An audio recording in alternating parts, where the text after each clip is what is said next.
It's not a very happy hour for India. Trouble in Bangladesh brings crisis for India, which is multi-layered. Bangladesh has been a great ally of India as far as Sheikh Hasina's regime and her party regime is concerned. Not only that, the kind of border India shares with Bangladesh, if it turns volatile or hostile or unfriendly, it means that the third side of India, already we have trouble in Pakistan with Pakistan in western side, northern side we have China. Bangladesh will become the third trouble spot for India. And who better to tell us which way things could go, what really has happened? Ambassador Manju Seth is with us.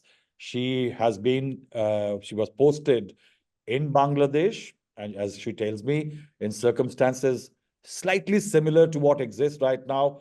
She reached Dhaka in 1996 when there was no government, no elections.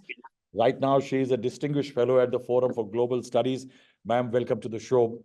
I would like to begin by asking you, do you think that a Rubicon has been crossed as far as Bangladesh is concerned, as far as that whole image, because the pictures which we are getting is not just Sheikh Hasina asked to leave in 45 minutes by the army, but also not just her PM's residence being attacked, she fleeing the country, but Bangabandhu statue attacked, Bangabandhu museum attacked, all the elements attached or related to Bangabandhu being attacked. Is that a very worrying sign? Absolutely. It is a very, very, sad situation, a very worrying development. And yes, because, I think the people involved in the freedom struggle, the percentage was not very high. And a large number were never involved. And therefore, if you see this reservation debate also which they say the so-called trigger for the whole, and the Supreme Court saying, no, it is not going to be there, the reservation for the children or grandchildren of freedom fighters. That acted as a trigger, yes, but at the time, if you see, during the freedom struggle, the numbers were not very high, but yet the rest of the community is protesting, even though the numbers would have not been very high. Unemployment is increasing, so that is another trigger. Very pro-India government there. Again, there are a lot of elements who would not like to see that at all. They are not happy that India and Bangladesh enjoy such a good relationship, economic and people to people, and at cultural and at all levels. The relationship has been pretty good. And I might add here that even during the BNP regime, the relationship was not the best, but it was quite good. We were working and we had a lot of collaboration, and there were a number of agreements signed, if I recall correctly. It did, the relationship has gone up and down, seen its ups and downs, but right now, the relationship was really very good, and she had, just won an election. And even when that election was won, in spite of the observers, in spite of everybody saying it was a free election, there was this talk of people saying that it is not a fair election. It was not, the opposition boycotted it, but they should not have boycotted it. Yes. But whatever the reason is, that narrative was built that it was a election and not a free and fair election. So already those things had begun. The rumblings had begun, I feel, when the election came and it was held and she came in and formed the government. And seeing that a very special relationship existed between India and Bangladesh, I think a lot of other countries, notably you can see the other neighbors on the other side, they are both not very happy. They were not both very happy with this. And right now, the BNP and the Jamaat-e-Islami, backed by other countries, have been at the forefront of this unrest and this protests that are ongoing even now. Even though she has resigned and left and the army has taken over, it has still not calmed down. And I think that indicates that it's not just a student protest. It was not just a student protest, because if it was just a student protest, it should have died down by now. You see, ma'am, if we look at it, it could have been an organic protest by a certain small section displeased with the quota policy of Sheikh Hasina. But do you think that the elements which eventually hijacked the moment were more political in character? And the idea could have been at that time when they took over the movement, instead of, because at one moment, Sheikh Hasina's government rescinded on a lot of quotas. The numbers were reduced. Despite that, there was no slowing down as far as the protest is concerned. So do you think from an organic student movement, which could have been controlled, once political and other forces joined in, it had only one direction to go? Absolutely. It's absolutely what you're saying is 100% true. It has been hijacked. If it had been just a students' movement, with the Supreme Court putting it on hold, the quota rule, I think it should have been the end of it. But the fact that it restarted with a vengeance and with so many more people coming in, so people were mobilized, I feel, and brought into the capital. And these protests started again, and after a gap of a few days. So definitely, it seems very much, motivated and very much a different agenda. Since you were there from 1996 to 99 in Dhaka, won't you say that that same secular demography, which used to back somebody like Sheikh Hasina, did not come forward at this moment or juncture to back Sheikh Hasina? I think they may not have had a chance. And the numbers have gone down. As I told you, the numbers have gone down. Many of the people have left Bangladesh.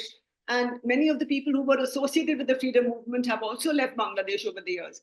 And I think the numbers I mentioned, their children or grandchildren, the numbers are not so many because everybody feels a bit unsafe or unstable in Bangladesh if they were related to the freedom movement, especially when the other government is in power. And as we saw, Sheikh Mujibur Rahman's statue being broken, I thought he was responsible for giving them Bangladesh in many ways. But even then, they're attacking him, attacking his museum. So obviously, they do not regard it is something which is political. That the idea of attacking this pictures of a statue of Bangabandhu being attacked, the museum being attacked, and Sheikh Hasina being attacked, it is perhaps a very determined bid to remove the remnants of the Awami League, the secular culture, and also the pro-India culture, all this represented. I think that entire ecosystem is being attacked. I agree with you fully. And that's exactly what is happening. And also the fact that they're not able to get their way. Other countries and other players were not able to get their way on everything with the Sheikh Hasina government. I think that was another reason, and her proximity and her friendship with India was, I think, another factor. And as I mentioned, it is something that the army chief was able to save her life. Otherwise, I think there was very little chance of her surviving this.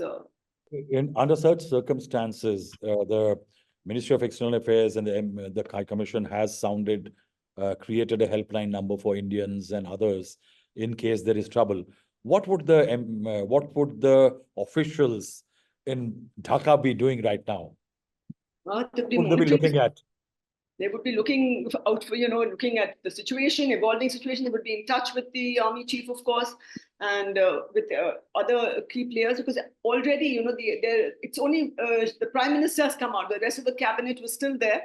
The members of the previous cabinet, I don't know if they will be targeted also. So, and as mentioned of our experts on other TV channels, that, the influx into India could begin.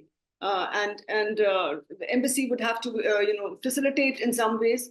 And of course, look after all the Indians who are there. There are about, I think, 12,000, 13,000 Indians there. So their welfare needs to be looked at, and the embassy will be in touch with all concerned to ensure their safety and to monitor the situation and developing. Would the Indians who are there, you're saying 12 to 13,000, would there be some sense of, do you think they are at risk and there is a possibility that the government may soon move in for evacuation? Yes, it could. It's a very strong likelihood, given the strong anti-India sentiment that has been whipped up all around. Anti-Awami League, of course, but anti-Indian as well. And if we saw all that, that was happening, And I think we are Indians, the Indians living in the Bangladesh. Already the Hindus, Dhaka and the Bangladeshi Hindus have been killed and attacked and their houses burnt. And it's a real danger of attacks on the Indians as well. But we hope that the army now moves in and they're able to bring peace. But otherwise, it could get out of hand. The situation could get out. Ma'am, Sheikh Hasina has landed at the Hindon Air Base, and it's not very clear whether she's going to be staying here for a long time or it is just a halt before she leaves for some safer place. In this situation, what are the options for the Ministry of External Affairs and the Indian government? Because it has two responsibilities. One, how to deal with a friend, and the other, how to continue its communication channels with a neighbor. Absolutely, the communication channels have to remain open. And I think that is why Prime Minister, ex-Prime Minister Sheikh Hasina she would understand the sensitivities, and I think she would not like to, and it was also not very safe for her to stay in India. I think she would not want to stay here either. And from all reports, it seems she's heading to London, and most probably the plane will refuel and leave. You see, India has done it as far as even the case of Taslima Nasreen is concerned. One factor which I would like to ask you, do you see a Pakistani hand in it? And second, do you also see that somewhere embedded into the army and the political systems, there are a lot of pro-Pakistan and pro-Islamic hardliners elements which could be behind it? As I mentioned, when the freedom in 71, when Bangladesh was formed, at that time, very few people were involved in the freedom movement. The rest were really, many of them were you would have heard the term Razakars during this whole protest. They were the ones who actually collaborated with the Pakistani government and the forces of that time. And so I think those elements and their progeny, should I say, all of them, they are very much there. They're very much there in the system, in the army, in the civil services. And many of them who supported Pakistan and were not happy that India came and assisted the freedom fighters, the Bangladeshi freedom fighters, Mukti Bahini. So I think that is a fact. And it is, and as you said, pro-Islamist or hardliners are also there in every part of the government and other systems, and in the general population as well. So the numbers who are not, it's quite a large number, I think, and we saw that in the protests. So that's why this Razakar thing all was resonating, yes. One last question, ma'am. Do you think that the army at this moment would like to sit with controlling the government, or would like to initiate a quick return to democracy and hold elections quickly? In your perception, what is it's difficult to say at the moment, but I think for now, the army will control, the interim government that will be formed, because it is going to be responsible. It is doing the consultations. It is doing the formation of this interim government. So I think it will be in control. It will be in charge. And we can only hope that the saner elements in the army continue to be in charge, the more balanced elements, and they will, I hope, take a holistic view, which is good for Bangladesh and also for Bangladesh-India relations. We also hope that the pro-democracy forces on the ground will assert themselves and ensure that there is a quick return to democracy, irrespective of who comes back to power. Ma'am Seth, Ambassador Seth, thank you very much for speaking to us. It's still an ongoing story. We'll keep bothering you with more and more questions, and we'll keep coming back for your experiences.